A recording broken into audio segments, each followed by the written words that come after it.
بسم اللہ الرحمن الرحیم حامدا و مصلیا و مسلما اما بعد۔ ناظرین، خلیفہ اول امیر المؤمنین حضرت ابو بکر صدیق رضی اللہ تعالی عنہ کی سیرت اور تاریخ کو بیان کرنے کے بعد آج آپ کے سامنے سیرت اور تاریخ پیش کی جا رہی ہے خلیفہ دوم امیر المؤمنین حضرت عمر فاروق ابن خطاب رضی اللہ تعالی عنہ کی۔ نام آپ کا عمر ہے، کنیت ابو حفص ہے، لقب فاروق ہے۔ کنیت اور لقب دونوں اللہ کے رسول صلی اللہ تعالی علیہ وسلم نے عطا فرمائے۔ آپ کی ولادت ہجرت سے تقریباً 40 سال قبل خطاب کے یہاں ہوئی۔ خطاب آپ کے والد کا نام ہے۔ نوی پشت میں جا کر آپ کا سلسلہ نسب اللہ کے رسول علیہ السلام سے جا ملتا ہے۔ نوی پشت میں اللہ کے رسول علیہ السلام کے سلسلے میں کعب ہیں۔ کعب کے 2 بیٹے مرہ اور عدی اللہ کے رسول مرہ کی اولاد میں سے ہیں، جبکہ حضرت عمر فاروق ابن خطاب عدی کی اولاد میں سے ہیں۔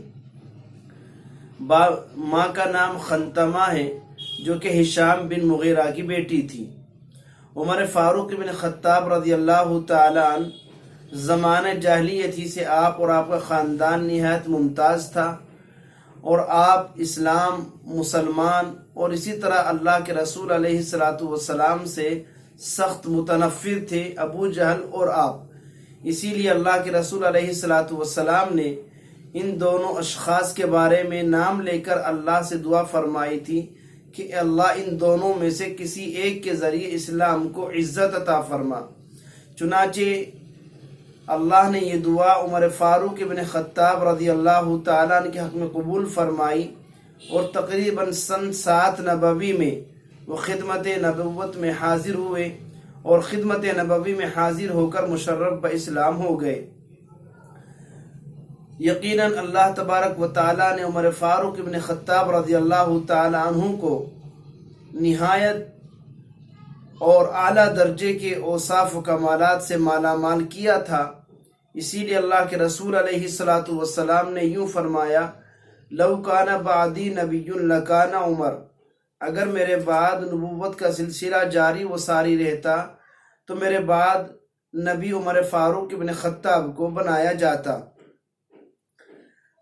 احادیث میں بھی اللہ کے رسول صلی اللہ تعالی علیہ وسلم نے مختلف مواقع پر زبان نبوت سے آپ کی فضیلت اور آپ کے کمال کو بیان کیا ہے۔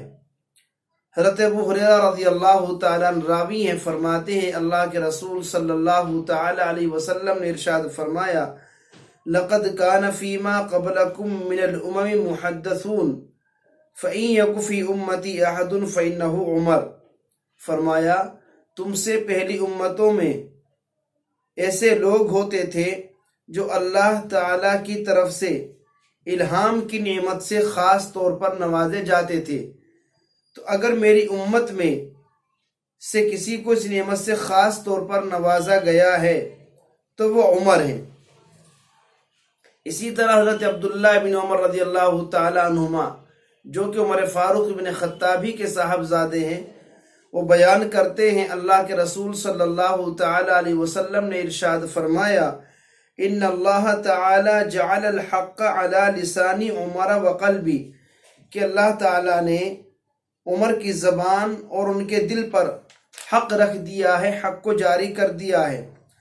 حضرت ابو ذر رضی اللہ تعالی عنہ فرماتے ہیں، سمعت النبی صلی اللہ علیہ وسلم یقول، ان اللہ وضع الحق علی لسان عمر یقول به، کہ اللہ تعالیٰ نے عمر کی زبان پر حق رکھ دیا ہے، وہ حق ہی کہتے ہیں۔ اس کے علاوہ ایک روایت اور ہے، حضرت عبداللہ ابن عمر ہی سے فرماتے ہیں کہ حضرت عمر نے فرمایا، میں نے 3 باتوں میں اپنے اللہ تعالیٰ سے موافقت کی، یعنی میری رائے وہ ہوئی جو اللہ کا حکم آنے والا تھا، مقام ابراہیم کے بارے میں، پردے کے مسئلے میں، اور غزوہ بدر کے قیدیوں کے سلسلے میں جو رائے میری تھی وہی حکم بعد میں اللہ تبارک و تعالیٰ نے قرآن مجید کی آیات کی شکل میں نازل فرما دیا۔ تو یقیناً حضرت عمر فاروق ابن خطاب اعلیٰ درجے کے صحابی ہیں، خلیفہ دوم ہیں۔ سیدنا ابو بکر صدیق رضی اللہ تعالیٰ عنہ کی وفات کے بعد سن 13 ہجری میں آپ مسند خلافت پر جلوہ افروز ہوئے اور آپ کو امیر المؤمنین منتخب کیا گیا۔